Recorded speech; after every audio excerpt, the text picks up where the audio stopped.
ऐसे ही कोई कुछ कह दे, मान लीजिए अभी एक बाबा वायरल हुए हैं, उन्होंने उनसे एक पत्रकार ने पूछा कि बेटा कैसे होता है, तो उन्होंने कहा कि पहले गाय को गेहूं खिलाओ, फिर उसका गोबर निकलेगा, उसमें से गेहूं का दाना चुन लो, फिर उसको धो के मिल में पिसा लो और उसको खिलाओगे तो तुमको बेटा होगा।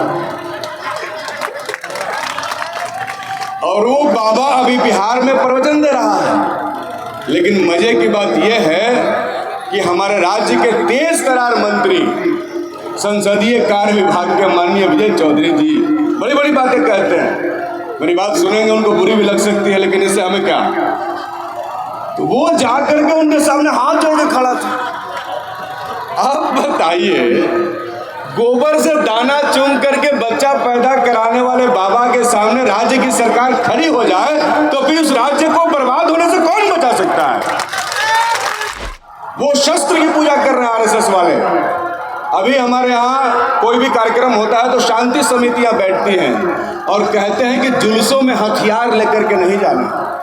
और यही आरएसएस आज हथियारों की पूजा कर रहा है और उसके लिए देश में कोई कानून नहीं है जो उसको रोके और कहे कि यह देश बुद्ध का है, यहाँ शस्त्र की पूजा नहीं की जानी चाहिए। मैं ज्यादा बातें नहीं कहूंगा, दो तीन बातें हैं जो बहुत महत्वपूर्ण हैं। इस कार्यक्रम का आकार जो बड़ा है, ये इस बात का प्रमाण है कि धीरे धीरे तर्क आधारित बातें लोगों को समझ में आना शुरू हो चुकी हैं। हम लोग बस छोटी सी उम्मीद लोगों से करते हैं कि आप तार्किक बनिए, आप लॉजिकल बनिए, और कुछ नहीं। बस इतनी छोटी सी बात कि आप किसी भी चीज को आंख मूंद के मत मानिए। थोड़ा सा जो ब्रेन आपको दिमाग मिला है उसका थोड़ा सा खर्च करिए।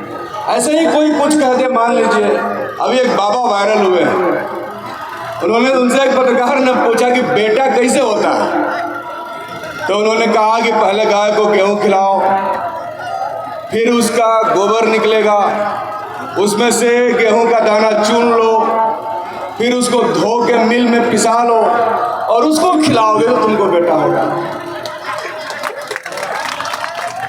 और वो बाबा अभी बिहार में प्रवचन दे रहा है। लेकिन मजे की बात यह है कि हमारे राज्य के तेज तर्रार मंत्री, संसदीय कार्य विभाग के माननीय विजय चौधरी जी बड़ी बड़ी बातें कहते हैं। मेरी बात सुनेंगे, उनको बुरी भी लग सकती है, लेकिन इससे हमें क्या। तो वो जा करके उनके सामने हाथ जोड़ के खड़ा था। आप बताइए, गोबर से दाना चुन करके बच्चा पैदा कराने वाले बाबा के सामने राज्य की सरकार खड़ी हो जाए तो फिर उस राज्य को बर्बाद होने से कौन बचा सकता है। हम तो कह रहे हैं कि थोड़ा लॉजिक लगाइए, उनको भी लॉजिक लगाना चाहिए। मैं विधानसभा में भी कहूंगा उनको, आपसे वादा करता हूं। सर हमारे माननीय अध्यक्ष महोदय हैं, उधर से कम मिलता है बोलने का मौका, काफी हंटर चलता रहता है रोक देने के लिए। सर होते तो पूरा मौका देते, अभी नहीं।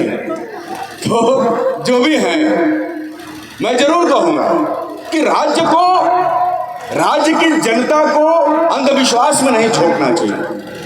हम ये कार्यक्रम क्यों कर रहे हैं, हम यहाँ सब लोग क्यों आए हुए हैं, दिल्ली से, सब जगह से, इसलिए कि हमारी जनता अंधविश्वास से ऊपर उठे। और लगातार हम इस तरह के कार्यक्रमों के विस्तार की कोशिश करते हैं। जहां भी ऐसे संस्थान हैं, चाहे वो अम्बेडकर विचार मंच हो या बौद्ध धर्म से जुड़े हुए संगठन हो, उनके द्वारा जो भी कार्यक्रम आयोजित किए जाते हैं उसमें बढ़ चढ़ करके हम लोग शामिल होते हैं और उसको बड़ा करने की कोशिश करते हैं। एक तरफ नागपुर में शस्त्र पूजा हो रही है, आज ही के दिन विजयादशमी के दिन नागपुर में शस्त्र की पूजा हो रही है, और एक तरफ कणसर में शांति, प्रेम, मोहब्बत के पैगाम को बढ़ाने की बात हो रही है। फैसला आपको लेना है कि हिंसा की तरफ जाइएगा कि प्रेम की तरफ जाइएगा। हमारा रास्ता प्रेम के मार्ग पर लेकर चलता है, उनका रास्ता हिंसा के मार्ग पर लेकर चलता है। वो शस्त्र की पूजा कर रहे हैं आरएसएस वाले। अभी हमारे यहाँ कोई भी कार्यक्रम होता है तो शांति समितियां बैठती हैं और कहते हैं कि जुलूसों में हथियार लेकर के नहीं जाना। और यही आरएसएस आज हथियारों की पूजा कर रहा है और उसके लिए देश में कोई कानून नहीं है जो उसको रोके और कहे कि यह देश बुद्ध का है, यहाँ शस्त्र की पूजा नहीं की जानी चाहिए। देश के बाहर जो जाते हैं वो कहते हैं I am coming from land of Buddha. तो लैंड ऑफ बुद्धा क्या है? आज विश्व गुरु की बात करते हैं बनने का प्रधानमंत्री। वो विश्व गुरु भारत कब था? जब भारत से उत्पन्न हुआ विचार ने दुनिया की एक बहुत बड़ी आबादी को अपने आगोश में लिया। और ये तो सच है कि अगर ह्वेनसांग और फाहियान भारत नहीं आए होते तो भारत के लोग बुद्ध को भूल गए होते। अब सब जानते हैं। तो बुद्ध ने जो रास्ता दिखाया वो लॉजिक का, उन्होंने कहा कि पहले जानिए फिर मानिए। यही तो लॉजिक है, यही तो तर्क है। आंख मूंद कर किसी भी चीज को मानने की जरूरत नहीं है। दोनों आंख को खुला रखिए, ठीक तरीके से सोचिए, विचार करिए, तब उस पर आगे बढ़िए। और निश्चित तौर पर आगे बढ़िएगा तो आपका परिवार भी मजबूत होगा, आप सब आगे बढ़ेंगे। आप मेहनत पर भरोसा करिए, अपने आप पर भरोसा करिए, तब आप आगे बढ़िएगा। लोग कहते हैं कि आप आगे नहीं बढ़ रहे हैं, आपकी प्रगति रुकी हुई है क्योंकि आपने कुछ पूजा पाठ नहीं किया। आप उसी के जुगाड़ में रह जाते हैं, पीछे हो जाते हैं और बाकी लोग आगे निकल जाते हैं। इसलिए मेहनत करिए, निश्चित तौर पे आगे बढ़िएगा। मैं आपका बिल्कुल समय नहीं लूँगा, मैं तो हर साल ही बोलता हूँ और हम लोग तो इस तरीके के और भी कार्यक्रमों का आयोजन करने का प्रयास कर रहे हैं। यहाँ पर जितने लोग शामिल हैं उनसे मेरा एक ही आग्रह है कि आप बौद्ध विहारों का मदद कीजिए। जो भी आर्थिक सहयोग हो, सामाजिक सहयोग हो या सांस्कृतिक रूप से सहयोग हो, आप मदद कीजिए।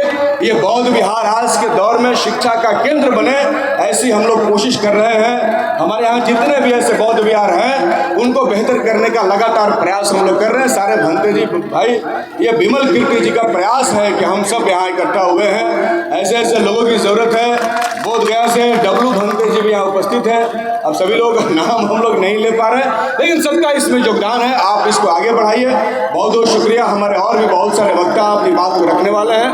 बहुत बहुत धन्यवाद। हम सिर्फ एक ही बात कह के अपनी बात को समाप्त करेंगे कि तर्क का रास्ता ही आपको जीवन के सही ज्ञान का अनुभव करा सकता है। बाकी अगर तर्क का रास्ता आप नहीं अपनाते तो आप जीवन के एक बड़ी सच्चाई से आप रूबरू नहीं हो पाएंगे और आप जीवन में अपने अंधकारमय जीवन से प्रकाशमय जीवन की तरफ नहीं जा पाएंगे। बहुत बहुत शुक्रिया, बहुत बहुत धन्यवाद। आप सबको जय भीम, नमो बुद्धाय।